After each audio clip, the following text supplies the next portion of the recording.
Hello, everybody. My name is Roy Johnson, and welcome back to another podcast kind of thing. And yeah, basically, okay. So that great. I was trying to lead in something, but there was just silence on my end. But so it's been like maybe a week or so since the last video. In fact, I literally am recording this as I just posted the most recent video. It was definitely a lot of work, but it's definitely something I want to continue doing. I think it was a lot of fun that first run. And what do you thought? I mean, of the experience, because I know you haven't seen the video yet. Yeah, I haven't seen the video yet because I'm lazy. But yeah, it was pretty fun. I enjoyed it. So we'll be doing another one of these. Let's try to get like a little quick thing. So what's today's topic, Mr. Womble? Today's topic is superhero films. Yeah, you see, I remembered it this week. It seemed like you weren't you like had that little pause, but like it was, yeah. That's basically your whole role. Your just whole role is to just say the topics and pretty much that's it. I'm helping. So, yeah, superheroes. They're the biggest trend currently going on in today's cinema. I think we should start off talking about our experiences with superheroes in general. Like, how are we big fans of it or anything like that? You want to start? Yeah, with superheroes, I used to read quite a lot of comic books. I was mainly affiliated with DC, but I did touch into the Marvel, mainly X-Men comics. When I was a kid, I watched like a lot of the cartoons. Obviously, I grew up with X-Men and Spider-Man paving the way, so I'm literally the comic book generation. Yeah. Well, the comic books hero movie generation. But my personal favorite comic book hero is probably Superman. But I don't think he translates very well to screen. Interesting. So wait, you were like around during the 90s where like there was like very big with television at the time, the superhero boom at that time. Yes.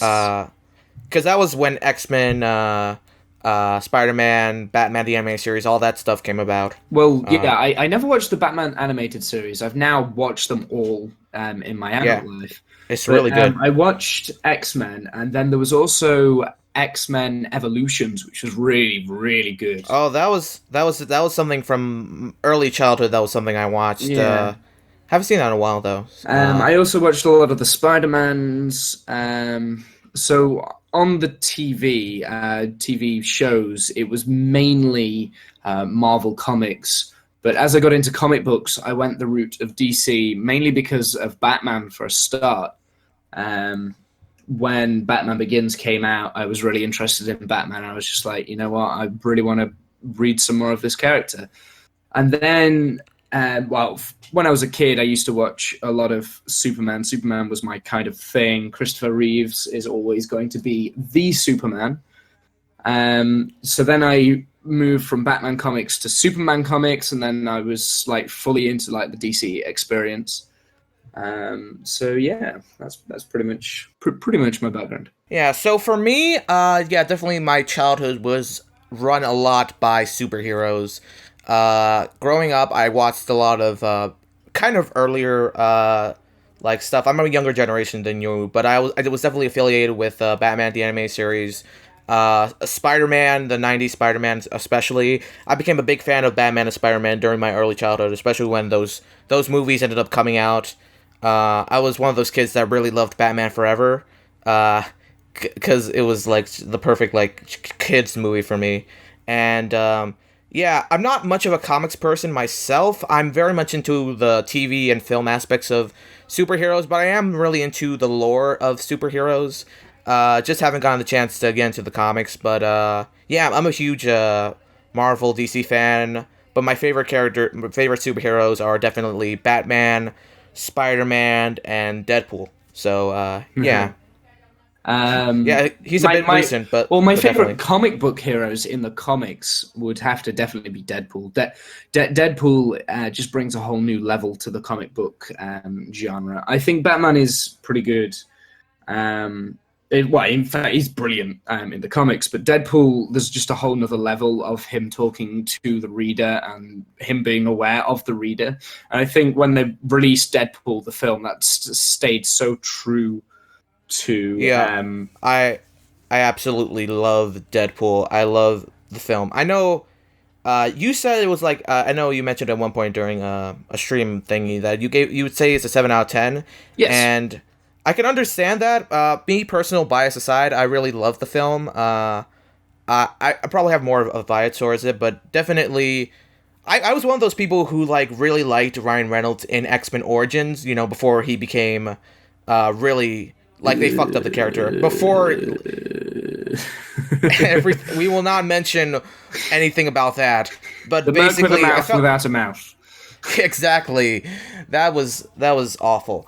But I felt like Ryan Reynolds himself was really good in that film, and I felt like I was really happy they kind of gave him a second chance with Deadpool, because he was very much... He'd been wanting a Deadpool... I've heard that he'd been wanting a Deadpool movie since 2005, like, way before the character was really that big, and he stuck to it, and I feel like the whole pursuit worked out magnificently. It's funny, it's really close to the comics, the meta lore of the character, and it just got Deadpool's character right, and can't wait to see the future, because it's changing a lot. Like, that film has definitely made a big impact. It's made R-rated superhero movies, but I think R-rated films in general are more accessible to the mainstream. Well, I feel like they finally made it possible for Wolverine, which always should have been R-rated, to be an R-rated film. And definitely. The final Wolverine film, which I'm pretty sure Wolverine's going to die. Really? I mean, it's always with me and death of main characters. Yeah, exactly. Okay, we're going this route again, but well, I say that actually with a more of a firmer knowledge. I can because I know that Hugh Jackman has said in interviews in the past that he will only do this. He will only do this last one, and it's got to be big, and it's got to be massive, and there's got to be a big ending, and it's got to shock a lot of people. So, yeah. I mean, they're not... So you have evidence this time compared to your conspiracy theory last time. Well, no, it's just a hypothesis. The Toy Story is just a hypothesis. That's how I would like to see it. That's not what I think is going to happen. Whereas Wolverine, I'm probably about 70-60% sure that this will probably be happening now. And hey, I was one of those people. Oh wait, no, I'm not going to say that because this is a spoiler, and I know you haven't seen the film. So wait, which one? I'm not going to say. I'm going to actually completely stop talking right now and move over.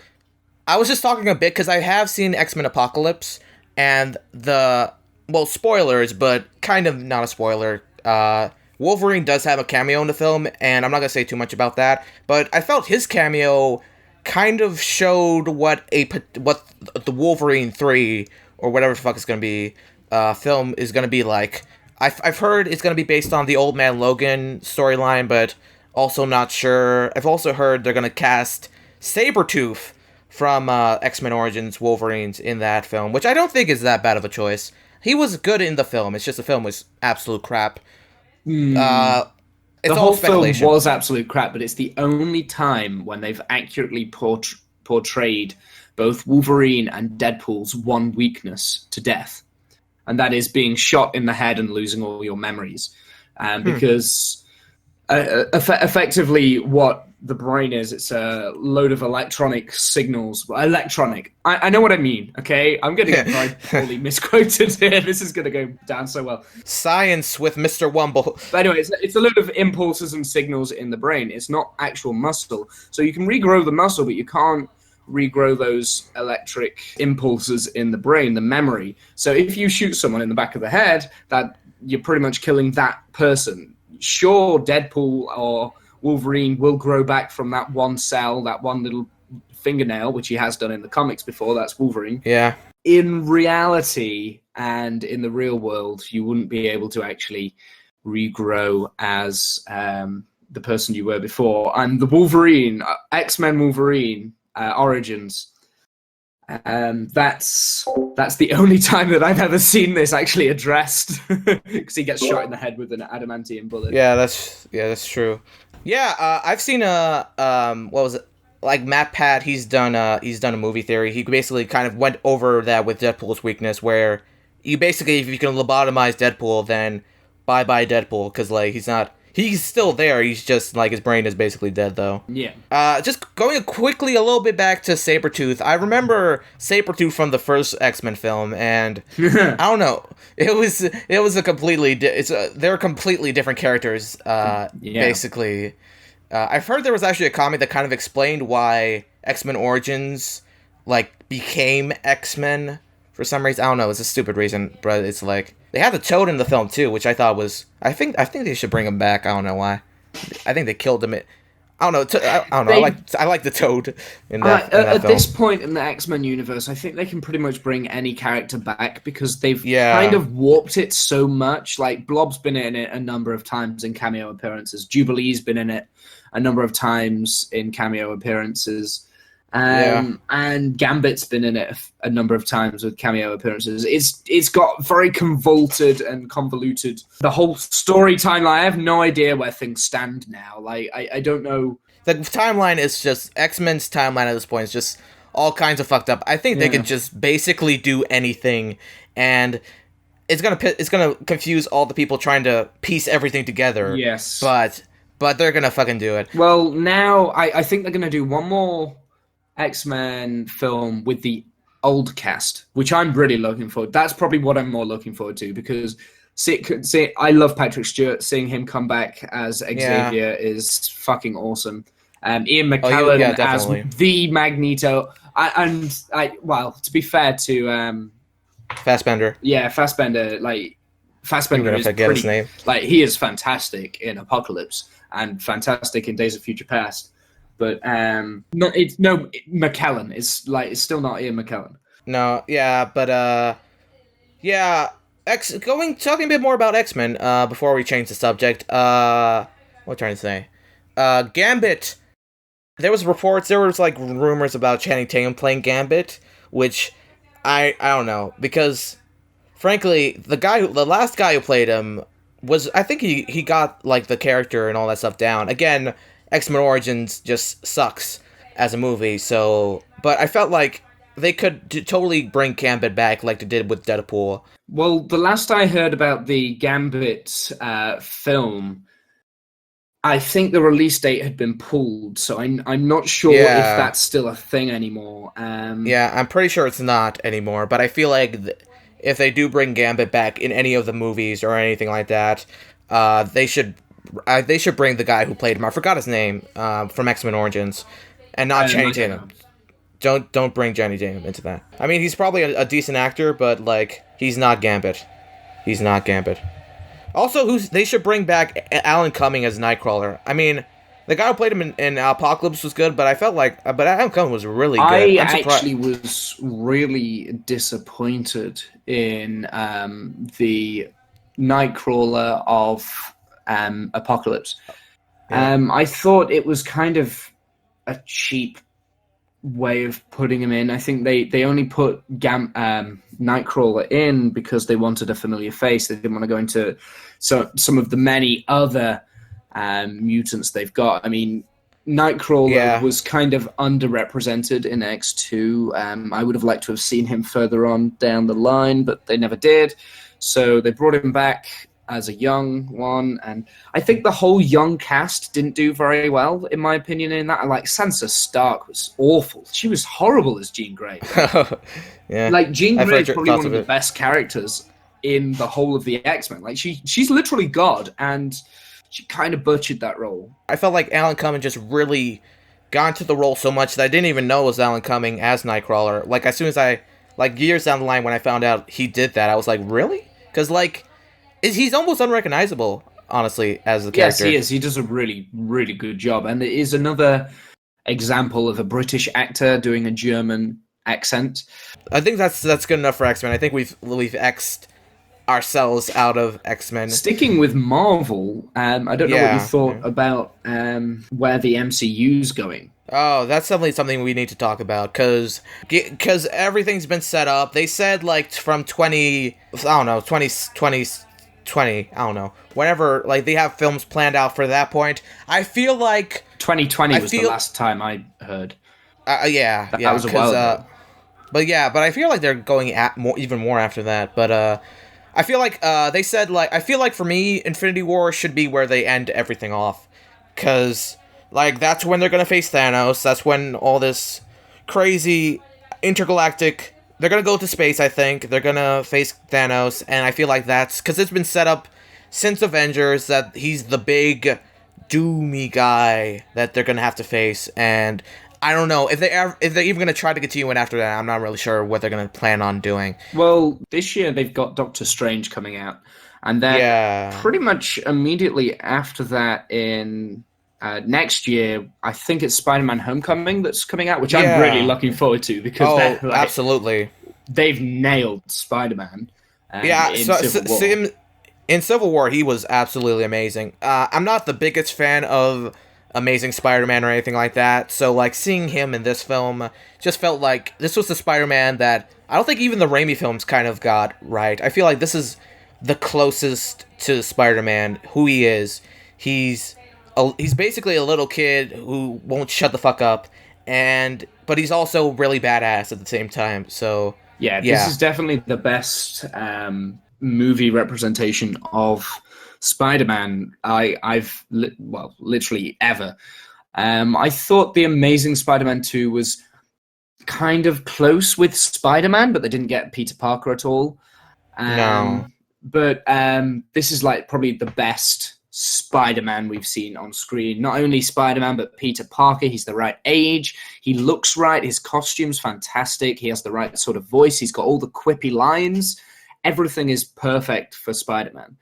I really love how he does all the web stuff. Like they really like I mean, he just Civil War, the whole fight scene's super cool. The various things like he does with the like his web fights is he's not just swinging and just like sticking it in people's faces or anything like that. He's really like showing off. Like that was very cool. So, what do you think Doctor Strange is going to be like? I don't know. I haven't even seen the teasers for it because No, me I'm neither. honestly, I literally have no idea who Doctor Strange is. I don't know what he does. I know it's something to do with magic.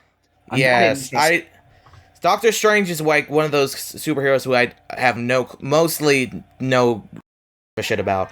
Like at least with Guardians of the Galaxy, I feel like Doctor Strange is one of those risky ones. But with Guardians of the Galaxy and even Ant-Man, they showed like cool stuff with it. Like Guardians of the Galaxy, I feel like that first trailer they did, really helped their case, like selling a comic thing that wasn't very popular. And with Ant-Man, they showed that whole action scene where he's like a little ant beating up people. For me, so far, I'm not really convinced with Doctor Strange. I know they have Benedict Cumberbatch, which is a big draw. They've also got Chiwetel butchered his Who? name. The guy that was in 12 Years a Slave. Chiwetel something. I can't remember his last name. I can't pronounce his last name.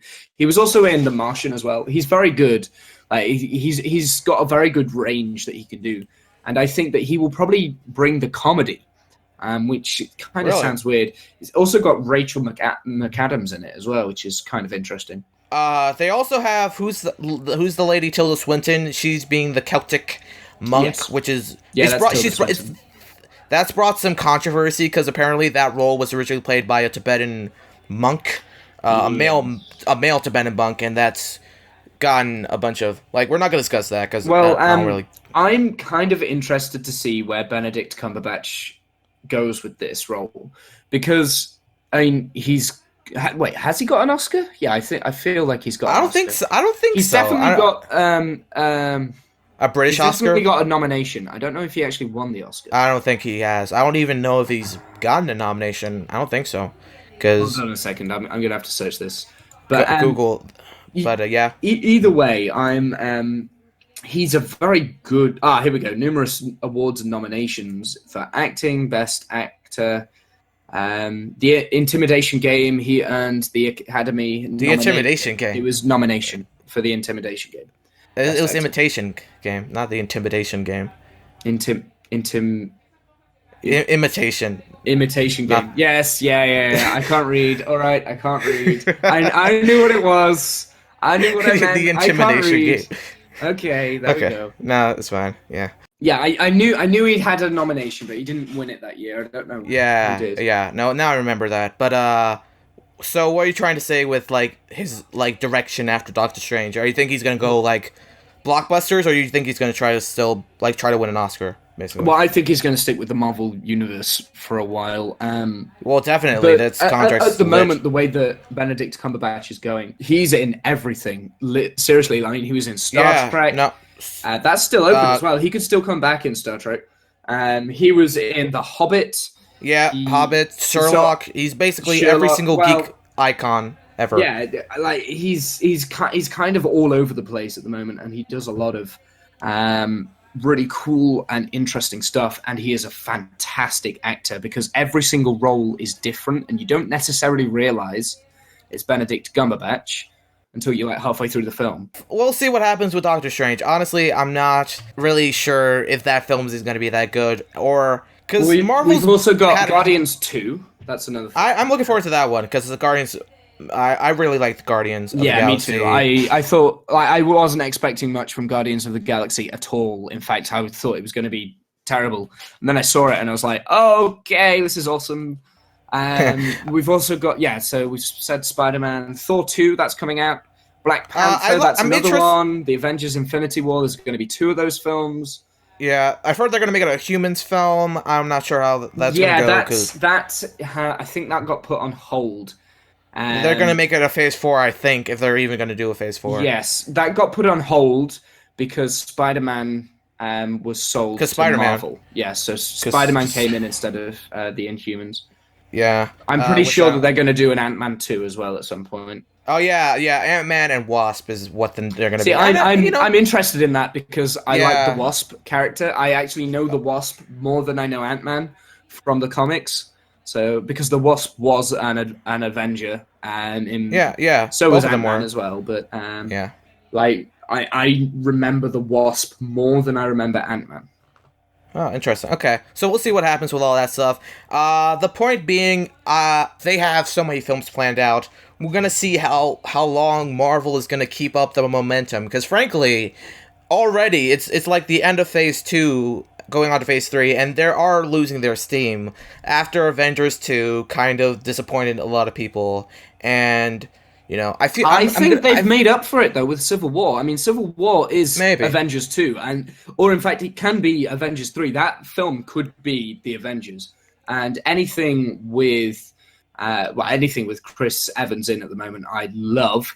Like the whole ensemble piece in a standalone Captain America film. It was brilliant. Like the way that they did that, the Russo brothers did fantastic. Like they understand Captain America as well, and they understand action, and they are taking control of the Infinity War film. So that's what I'm excited about the most.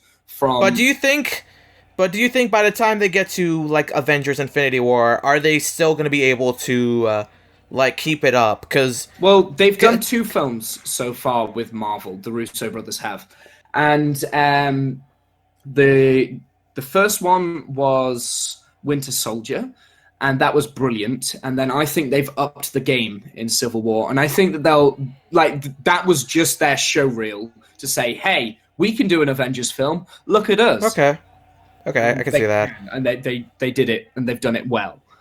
Okay, so I think Ant-Man's a little bit of a Ant-Man's a risk. Film.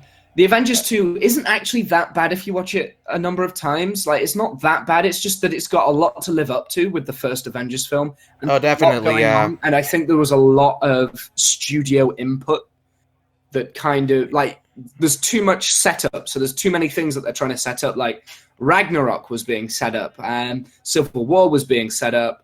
You've got the Infinity Stone things. They come in and out of everywhere. You've got the next Avengers films. Everything is set up in that film, and that's where that film is let down. Like Iron Man 2, basically. All the setup doesn't make for a great film and all that such. I think just before we skip off from MCU, I do want to talk about Thor Ragnarok because I wasn't a big fan of the last Thor movie, and even Thor, the first one was, I liked it, but it wasn't like the best of the bunch. But I'm actually kind of interested in Thor Ragnarok because I feel like they're gonna do a lot of different things in this film. First of all, the whole Ragnarok thing, like they said, they're gonna really like fuck shit up in that one. I don't know, they're not gonna kill off the universe or anything like that, because of course, future movies and all that stuff, but I feel like they're definitely gonna do a lot of cool stuff. It's gonna be taking place in space. They're gonna bring Mark Ruffalo back as the Hulk, which I'm gonna be interested in seeing how that's incorporated.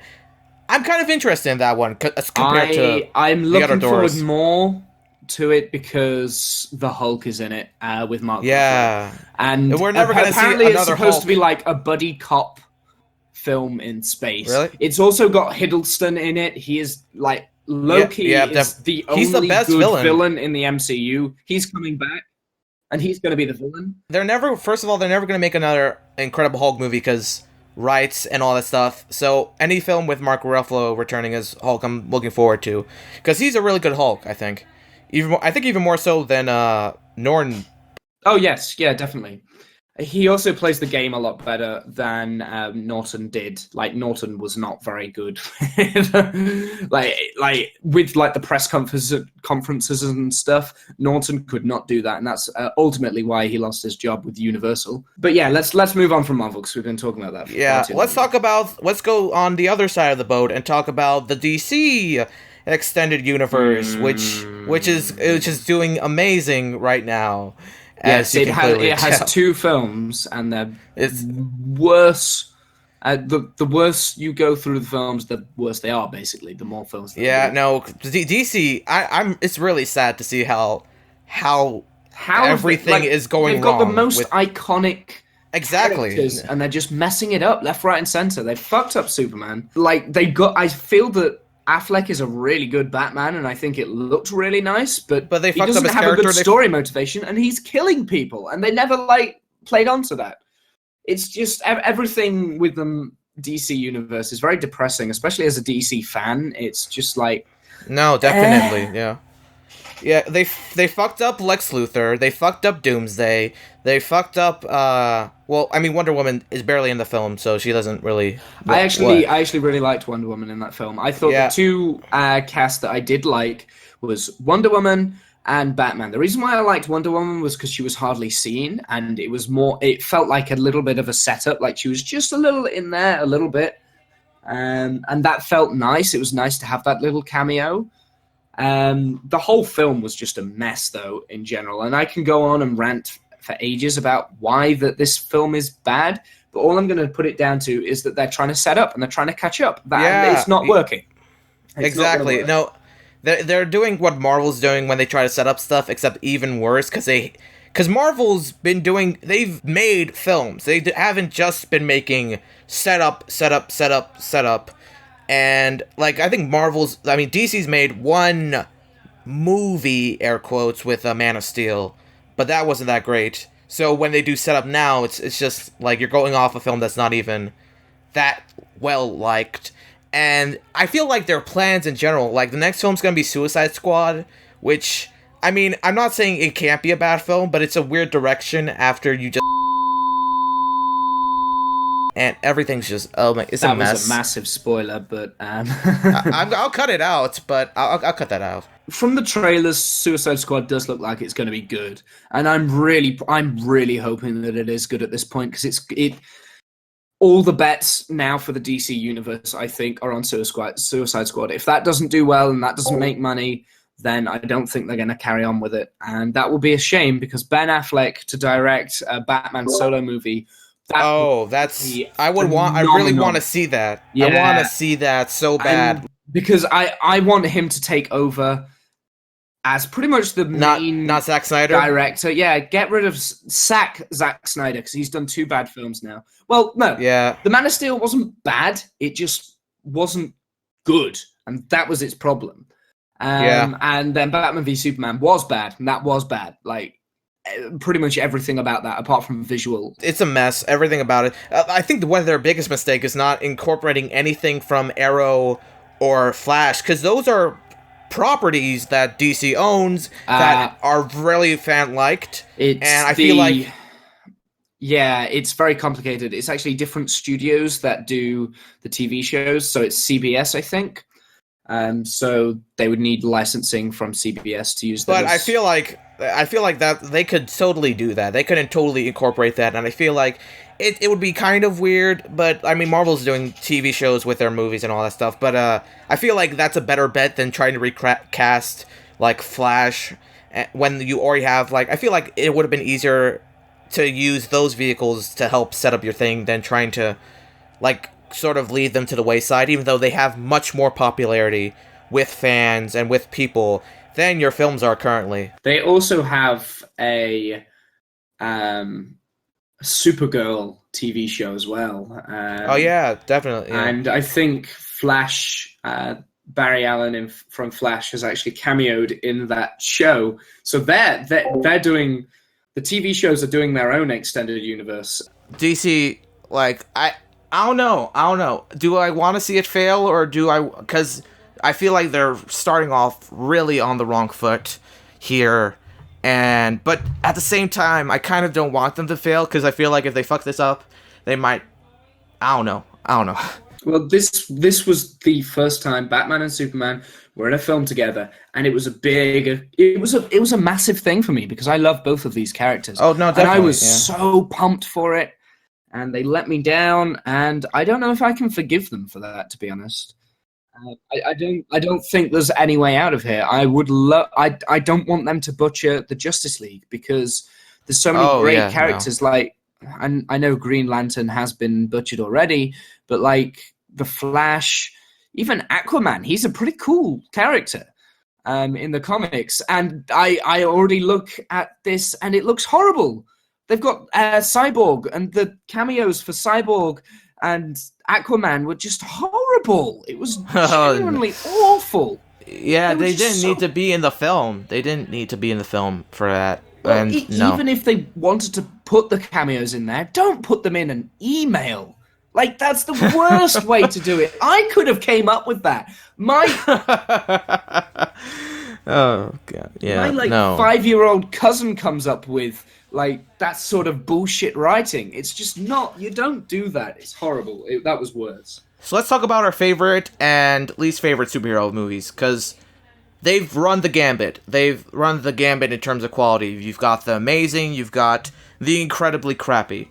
But we can start anywhere we feel like. You want to start with best or the worst of superheroes? Let's start with the worst, because then we can finish the podcast on a high. Okay.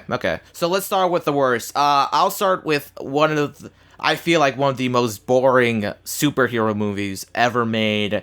It was the first time they did the Hulk. It was with Ang Lee, and the Hulk looked like a green Stretch Armstrong, and the movie was incredibly fucking boring.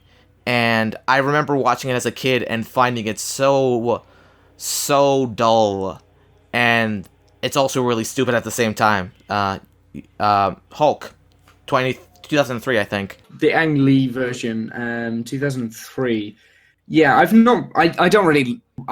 watched that much. I've only watched it like twice, I think. And this was at a time when I used to watch superhero movies all the time and repeat them all the time when this came out. I can give that a pass because it's Ang Lee, I think. I don't think it's very good, but I wouldn't say it's the worst. Like, my personal worst, the one that really makes me angry, like really angry, and it butchered one of my favorite characters, Superman 4, The Quest for Peace. Oh, you're going a bit old with that one. Oh, okay. God, yeah, but this is probably the worst. No, I can see that. I can see that. It butchered my favorite. Christopher Reeve is the best Superman. He is Superman, and the Quest for Peace destroyed that vision for me. It destroyed it, everything. Nuclear Man. Superman 3, which isn't that good. Like, I could have lived with that, but Superman 4, no. Like, even Gene Hackman, he comes back as Lex Luthor, and you've got Nuclear Man, which I guess is Bizarro. He fixed the Great Wall of China with his fixing the Great Wall of China vision. Yes. See, the thing is with that film, it's boring. It's not even watchable. Like, at least No. with Batman and Robin, you can watch that and you can be entertained because it's funny, hilarious. George Clooney, it's almost esque of the 1950s Batman TV Yeah. series. This is why Superman works alone.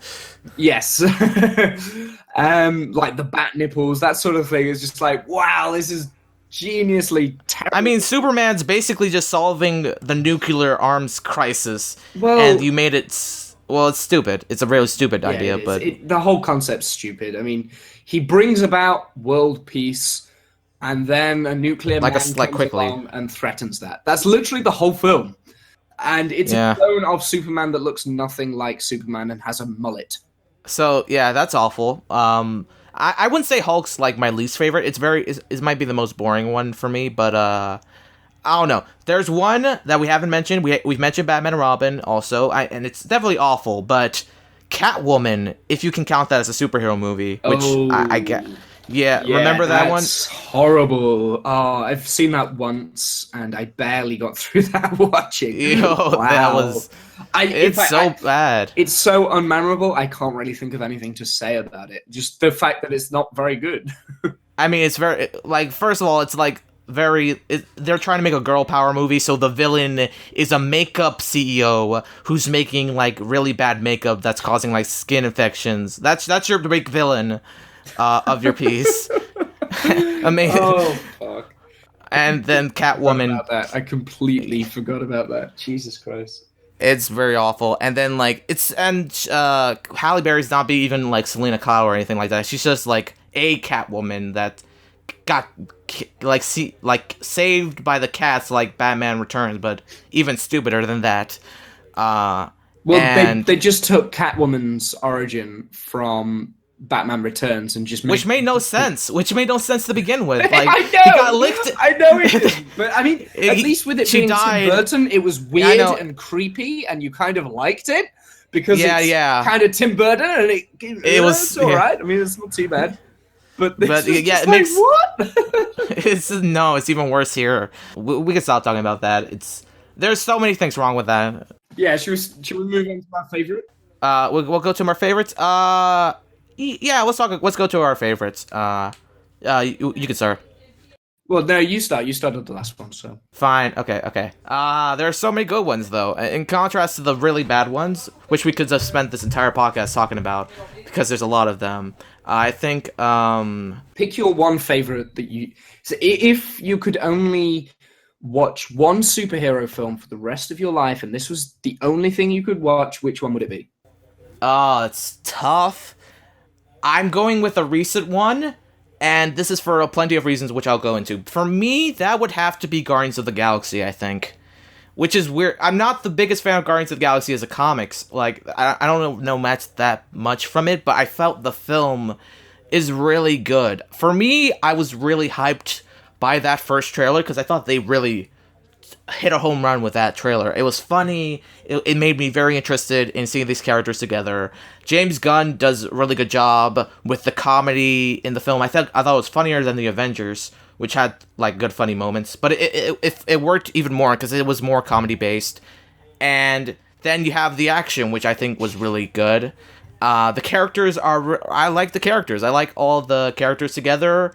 I like Chris Pratt as the main guy, Star-Lord. He was an interesting character. He had like an interesting arc. I mean, it wasn't like Shakespeare, but it was I felt very compelled by his character, and the music I especially love. Like, all that stuff is really good, but I love the way they put this 70s, 80s like music into the film. They incorporated it into an actual plot point, so it wasn't just there for sake of having cool music. So they really put that, and the music itself is really awesome, and it fits with the narrative really well. I love listening to the soundtrack on its own because it's a great, fun set of songs. And I remember the first time I watched it in theaters, which I don't often do, honestly. I don't always go to the theaters for films, in contrast to you, which you go every like 10 days, or no, every day, I think, mostly. Not every day. I go at least. You go a lot more than I do. You go a lot more than I do, though. But when I watched it in theaters, which I really loved it. I really enjoyed the whole experience. And sure, there might be issues with the film if you really like look with a fine tooth comb or anything like that. But I felt really I loved the first time I watched it, and I continue enjoying watching it. So that's got to be probably my favorite, honestly. Okay, so my favorite. Okay, I'm gonna do some fairly aggressive, nice build up here. So Ooh. this, I will let you have a chance to guess this one. Okay. This one has a Okay. 93% on Rotten Tomatoes. Okay, that's not gonna help me. I'm not. I don't remember that shit. Budget-wise, it was fairly cheap. 55 Okay. million US dollars compared with a lot of other superhero films. This is fairly cheap. Okay. So that's so. Obviously, US released on the 15th of December, 1978. It is, of course, Superman, the original Superman. Oh. Sorry, I didn't actually give you a chance to guess. Yeah, no. You just kept going. I was just like, fuck it. I don't know this.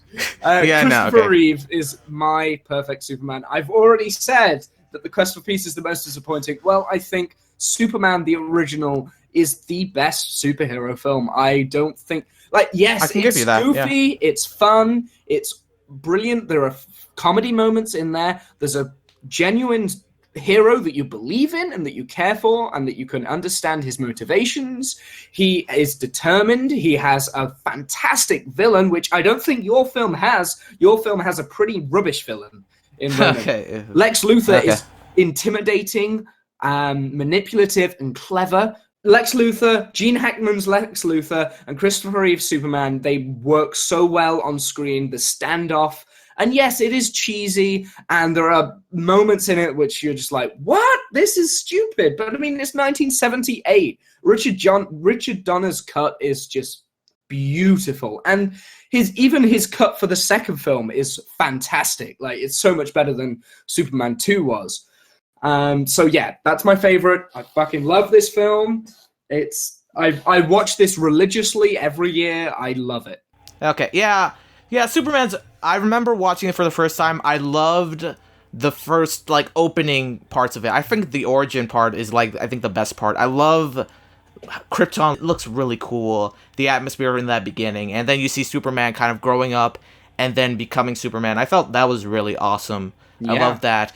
I think the like later halves kind of it doses off for me in terms of like they added more comedic elements. I think Lex Luthor, I mean I prefer a more serious Lex Luthor in comparison. I'm not saying Gene Hackman's bad, but I think maybe his sidekicks are what kind of lessen Lex Luthor a bit, because like you just got that dopey, I forgot even what the fat dopey sidekick to like Lex Luthor, who kind of just lessens the threateningness of the villain.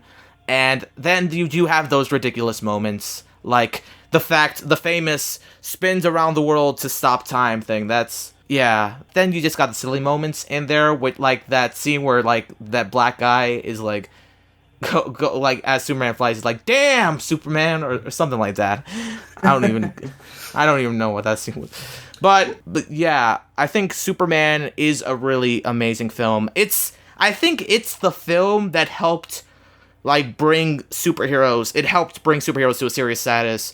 I think Batman does a better job of like the first Batman kind of gave superheroes like more. See, I would say that isn't a superhero film. I would say that's a vigilante film. He isn't a superhero in that film. He doesn't fight for the people. He fights for himself, and he fights against crime. But it's Batman. Yeah, but Batman. Batman does fight for Gotham. Batman does fight for Gotham, but Tim Burton's Batman doesn't. He doesn't really care about Gotham. He only cares about his own personal interests. The first film, it was his motivation on getting the Joker because he finds out that the Joker killed his parents. The second film is fighting against the Penguin because the Penguin has taken certain items and things. In the second film, he never saves anyone. In fact, in the first two films, he never really saves anyone. Now, I'm not arguing. Actually, I'm not even the biggest fan of Tim Burton's Batman films, to be perfectly honest. I agree with you. No, like, I do. I think they are good films. I really like those films, but I don't think they're superhero films. I feel that on a technicality, they are, because they're based on Batman, who's a superhero film. I think my point I'm trying to make is they were the films that made like franchises out of superheroes. After that, you have, I mean, Batman and Robin fucked it up, but like then after that, you got like them trying to make superhero movies, and like Marvel came along and actually got stuff done with X-Men and Spider-Man. But Superman's the first real serious superhero movie that really became popular, besides the fact it was based on a comic, and became an iconic media part of pop culture in a way.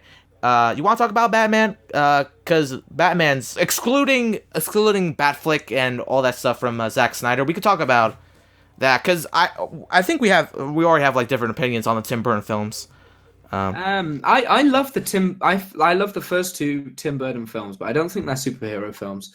I think if you classify them as vigilante crime films and crime thriller films, then you actually enjoy them a lot more, and you kind of go in expecting a really dark version of Batman, and that's kind of what Batman is good at. I like Batman being a dark hero, like really dark movies. I mean, as a kid, I was petrified of this. I hated these films as a kid. No, I loved Batman Forever, but hated the first two, and I couldn't watch them because it literally generally terrified me. But as an adult, I love these films because they terrify me.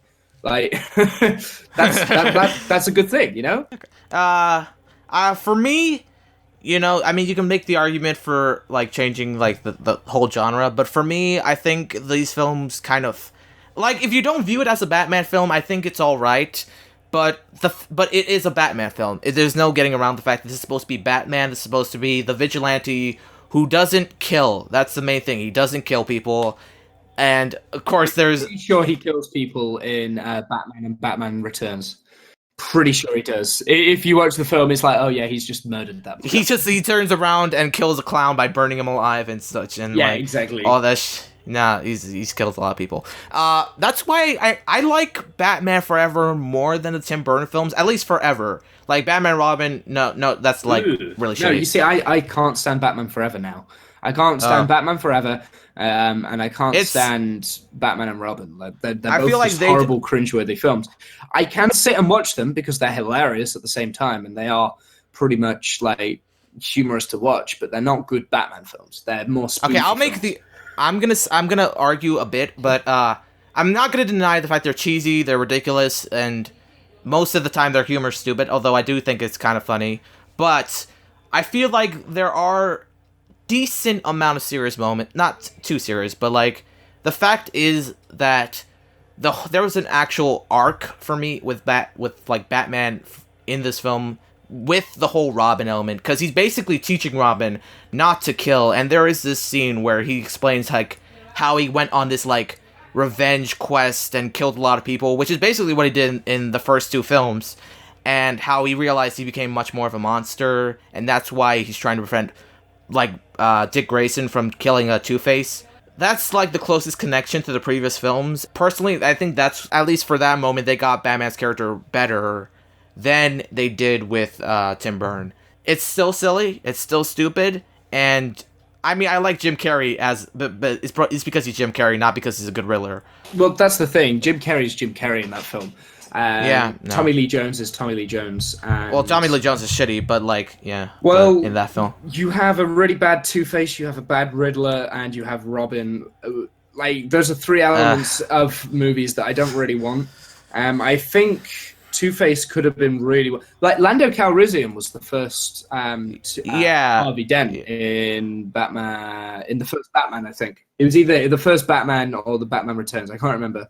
No, it was Batman. It was Batman. I remember. Yeah, now I would have loved to have him as Two-Face. That would have been fantastic. That would have been cool. They didn't go that route. They wanted Tommy Lee Jones because he sells movies, or he did at the time. I don't think he really does anymore. Oh, we haven't even talked about Val Kilmer in that film. He's so deadpan. Oh. He's not as bad as George Clooney, but he's still just deadpan. Like, yeah, I will admit he's not the most memorable Batman of the bunch. He's Bob Kane's favorite Batman, though. That's the weird thing. Like, yeah, but that doesn't mean anything, because yes, Bob Kane thought up of Batman and like created Batman, but the Batman that he created wasn't dark. It wasn't daring. It wasn't good at all, really. I mean, it was kind of cheesy and weird and a bit crappy in the 30s. Yeah, we talked a lot. We talked a lot for this podcast. We've done the good, the bad, the ugly. We talked about Batman, Superman, Spider-Man, Deadpool. I think to kind of close this off, I'm gonna end this off with a question. Do you think superheroes are gonna continue to be popular, maybe like 10 years or 20 years down the line? Or do you think it's going to fade out eventually? I think it's going to fade out. I'm pretty sure it's going to fade out. It's like horror films. They've sort of... Well, they're fading in and out. I think it's going to get very stale very quickly because they're vastly running out of things that they can do with this superhero franchise. I mean, I think that they've just prolonged its lifespan with Deadpool and making more R-rated superhero films and stuff like that. But eventually, like all types of films, it's going to die out, then it'll come back and it'll die out. I think Westerns might come back soon. There are a few, like the Magnificent Seven, that's the remake of that. That looks pretty good. Oh, really? I've never heard of that. Is it the Magnificent Seven? I can't remember. But it's got Chris Pratt in it anyway. And that looks pretty cool. Oh, really? Yeah, that's funny. Yeah, good point with the Western thing, because like every time they bring up like superheroes fading out, they bring up the Western, how the Western was everywhere, and then like now it's barely a thing. Like there's a couple Westerns. You've got Django Unchanged not that long ago. We had the True Grit, the Hateful Eight. Yeah, exactly. And I think it's coming back. Cowboys are coming back, I think, and I think Western films, that it's on the rise again. There are more and more films coming from the Western genre, and I think that hopefully, I'm genuinely really hopeful that they will get back in, because I love Westerns. So going back to superheroes, though, yes, I do agree with you. I think for films, I feel like they're going to run out, like, eventually. People are going to get sick and tired of it. Most people are sick or tired of them now at this point, because there's just been so many. And I mean, I would love to see it go on forever as a superhero fan, but I know like people are gonna get tired of it eventually. That said, I feel like television, I feel like it's kind of starting to become more popular because more comic book properties are going to be adapted to television. Like Preacher is the most recent example. That was based on a comic, and that's got a TV show right now. I haven't seen it, but I've heard things about it. So I feel like even if they die out in films, I feel like for television, it's gonna stay around like much longer. Especially cartoons. Like I don't think there's ever been a point where they've stopped making superhero cartoons. So I feel like they have a bit more longevity for television. So I think that's it for today. It's been like an hour already, and we talked a lot. And yeah, superheroes. Any closing things to close this off? Don't ever buy Superman: The Quest for Peace. Never. Okay, that's good advice. That's good advice. Yeah, that's it for today. This has been Roy Johnson. And I've been Mr. Womble. Every time you said that, it's always like it's always awkward. Like that's you never because I never expect it's coming. When you say this is Roy Johnson, you never expect an and after that because I don't know. Okay, that's fine. This is it. Yeah. Adios, muchachos. Bye.